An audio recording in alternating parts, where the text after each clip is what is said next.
Say. It's right.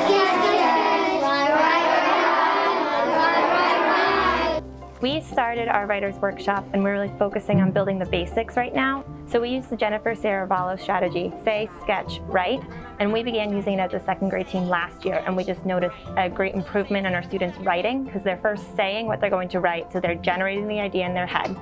Then they need to sketch it out, so it continues to scaffold the writing process for them, and so that they're thinking about what they're going to write, adding it into the picture, so there's all their details. So when they finally get to writing, it helps them really center their writing and keep their writing focused on their topic.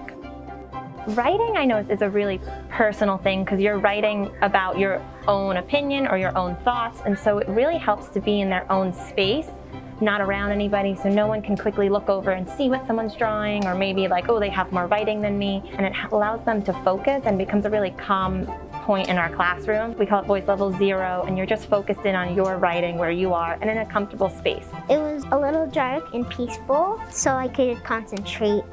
Writing's fun, then I could write about more things that I like.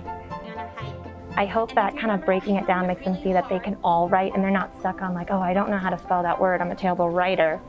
It's like, oh, but I have my picture, it's matching my story, and I now can figure out what I need to write. And we'll be moving on in the next few weeks, revising, editing, checking our spelling, checking our punctuation.